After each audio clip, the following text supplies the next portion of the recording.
लता दीदी के गले से निकले इस सुरीले गाने को सुनकर आज भी आंखें नम हो जाती हैं। लेकिन कुछ ऐसे ही हालात थे कारगिल युद्ध के, जब हमारे देश के एक एक जवान 100 दुश्मनों को मारकर अंत में शहीद हो गए और बदले में हमें दे गए कारगिल युद्ध की जीत। एक ऐसी जीत जिसके बाद पाकिस्तान ने दोबारा कभी भारत पर अटैक करने की जुर्रत नहीं की। लेकिन सोचने वाली बात यह है कि भारत और पाकिस्तान के बीच कारगिल वॉर हुआ ही क्यों हमारे देश के जवानों को अपने ही देश की कारगिल पहाड़ियों को बचाने के लिए अपने प्राणों की आहुति देनी पड़ी। आखिर में ये कारगिल का वॉर जीतना हमारे देश के सैनिकों के लिए इतना मुश्किल और जरूरी क्यों था, और कैसे 3 महीने तक चले इस युद्ध में भारत ने विजय हासिल की, जानेंगे आज के हमारे इस शॉर्ट एंड स्वीट एपिसोड में। दरअसल बात है 16 अक्टूबर 1971 की, जब पाकिस्तान भारत के आगे अपने 93,000 सैनिकों के साथ सरेंडर कर देता है। इसी के साथ पाकिस्तान 2 टुकड़ों में बट जाता है और इंडियन आर्मी की मदद से बांग्लादेश अपना स्वतंत्र झंडा फहराता है। इस वॉर में पाकिस्तान आर्मी की ऐसी बेइज्जती हुई जो कि इतिहास में पहले कभी भी नहीं हुई थी। भारत से मिली इस करारी हार से एक पाकिस्तानी फौजी बड़ा दुखी हुआ। उसका नाम था परवेज मुशर्रफ। इसके बाद से ही मुशर्रफ भारत से मिली इस करारी हार का बदला लेने के लिए भारत के खिलाफ पलटवार करने की साजिश रचने लगा, और उसे ये मौका मिला 1998 में, जब वो पाकिस्तान आर्मी चीफ बना। अपने नापाक इरादों को हकीकत में बदलने के लिए परवेज मुशर्रफ पाकिस्तानी प्रधानमंत्री नवाज शरीफ को बिना बताए कारगिल में पाकिस्तानी फौज की घुसपैठ करवा देता है।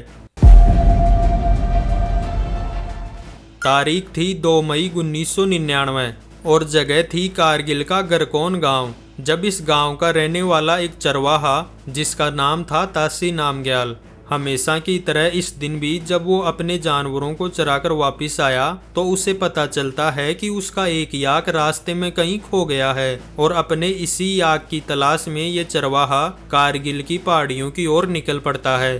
काफी कोशिशों के बाद उन्हें उनका याक तो मिल जाता है, लेकिन इसी के साथ उन्हें दूर पहाड़ी पर कुछ ऐसा माने हलचल दिखाई देती है। दूरबीन से देखने पर उन्हें पठानी सूट पहने कुछ लोग पत्थर तोड़कर बंकर बनाते हुए दिखे, जिनके पास हथियार भी थे। इसीलिए उन्होंने ये खबर अपने सबसे नजदीकी इंडियन आर्मी की पोस्ट के जवानों को दी। तासी नामग्याल से सूचना मिलते ही इंडियन आर्मी ने लेफ्टिनेंट सौरव कालिया की अगुवाई में 6 लोगों की एक पेट्रोलिंग टीम को रवाना किया।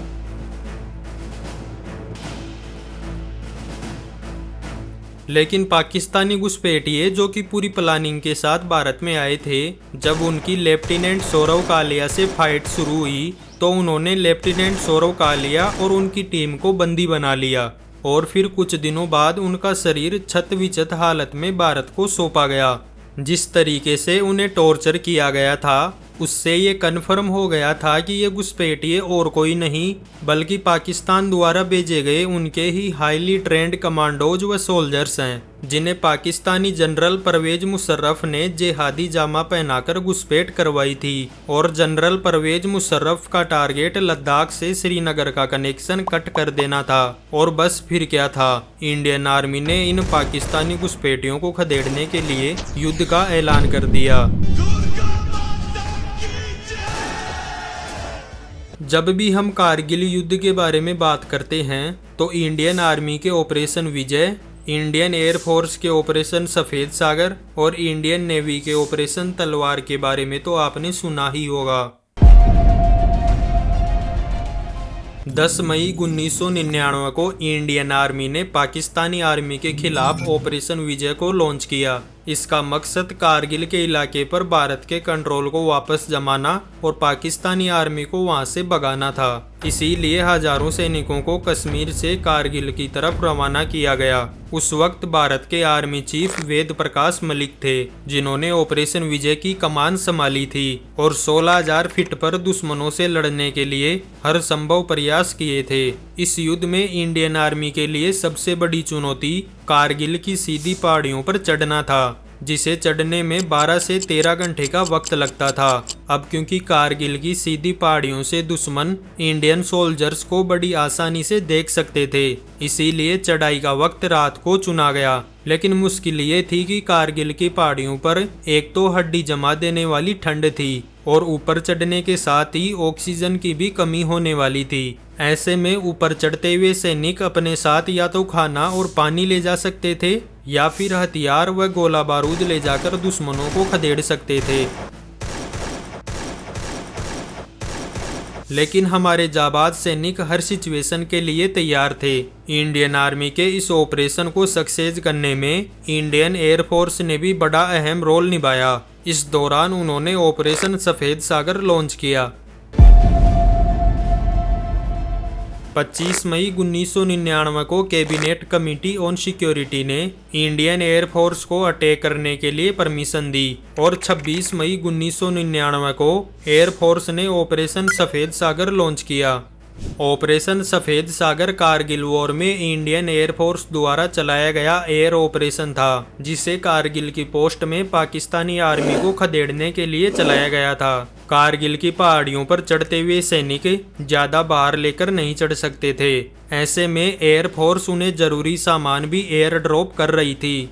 इस दौरान 28 मई को MiG-27 फाइटर एयरक्राफ्ट चलाने वाले इंडियन पायलट नचिकेता, जो कि बटालिक सेक्टर में पाकिस्तानी ठिकानों पर हवाई हमला कर रहे थे, उसी समय उनके जेट को मार गिराया गया और उन्हें कैप्चर कर लिया गया। लेकिन इंटरनेशनल प्रेशर के चलते 4 जून को पाकिस्तानी आर्मी द्वारा उन्हें वापस लौटा दिया गया। अपनी स्ट्रेटजी को बदलते हुए इंडियन एयरफोर्स ने इंडियन आर्मी को बेटर एयर सपोर्ट देने के लिए MiG-21, MiG-23 एंड MiG-27 और इसी के साथ साथ मिराज 200 को भी यूज करना शुरू किया। ये ऑपरेशन मौत को बुलावा देने जैसा था। इसमें एयरफोर्स के जाबाज पायलट हथेली पर जान लेकर इस ऑपरेशन को सफल बनाने में लगे थे। कहानी में आगे बढ़ते हुए आपको ये भी बता दें कि कारगिल गर्ल कही जाने वाली जाबाज पायलट गुंजन सक्सेना ने पहली बार वॉर जोन में अपना चॉपर चलाया था और भारत की पहली महिला पायलट बनी जिन्होंने वॉर जोन में फ्लाई किया था। इस दौरान उन्होंने ऑपरेशन विजय में काफी अहम भूमिका निभाई। उन्होंने भारतीय जवानों के लिए आवश्यक चीजों को एयर ड्रॉप किया और कई भारतीय सोल्जर्स जो वॉर में शहीद हो गए थे उन्हें पहाड़ियों से वापस भी लेकर आई। 3 महीने तक चले इस युद्ध में इंडियन नेवी भी पाकिस्तान को घेरने में पीछे नहीं रही। इंडियन आर्मी को सपोर्ट करने और पाकिस्तान को चारों तरफ से घेरने के लिए नेवी ने इस दौरान ऑपरेशन तलवार लॉन्च किया। नेवी इस वॉर में पाकिस्तान की पोजीशन को कमजोर करना चाहती थी। इस ऑपरेशन का मकसद पाकिस्तान पर प्रेशर बिल्डअप करके उसे युद्ध से पीछे हटाना था। इंडियन नेवी की स्ट्रेटेजी से पाकिस्तान इस कदर प्रेशर में आ गया था कि उन्होंने अपने ऑयल टैंकर्स और मेजर वॉरशिप्स को कराची बंदरगाह से हटाकर मकरन में शिफ्ट कर दिया था ताकि भारतीय जहाजों के साथ सीधे टकराव से बच सकें। हालांकि ऑपरेशन तलवार के तहत इंडियन नेवी ने पाकिस्तान पर डायरेक्ट अटैक नहीं किया। 14 जुलाई को इंडियन नेवी का ऑपरेशन खत्म हो गया और प्राइम मिनिस्टर अटल बिहारी वाजपेयी ने इसे एक मैसिव सक्सेस बताया। कारगिल युद्ध में करीब 2.5 लाख सेल्स, बॉम्ब्स और रॉकेट फायर किए गए थे और लगभग हर दिन 5000 आर्टिलरी सेल्स, बॉम्ब्स और रॉकेट फायर किए जाते थे। और जिस दिन टाइगर हिल को रिकैप्चर किया गया था उस दिन करीब 9000 सेल्स फायर किए गए थे। वर्ल्ड वॉर 2 के बाद ये पहला ऐसा युद्ध था जिसमें इतनी अधिक संख्या में बॉम्बिंग की गई थी। कारगिल युद्ध एक ऐसा युद्ध था जिसने पाकिस्तान को ये अच्छी तरह समझा दिया था कि पाकिस्तान कभी भी भारत का सामना नहीं कर सकता है। और इस कारगिल युद्ध ने पूरी दुनिया को ये भी दिखा दिया कि भारत एक शांति प्रिय देश जरूर है, लेकिन जब जरूरत पड़ेगी तो भारत फिर अपनी शक्ति का प्रदर्शन भी करना जानता है, चाहे फिर स्थिति कैसी भी हो। हम शांति चाहते हैं, ये तो दुनिया ने देखा।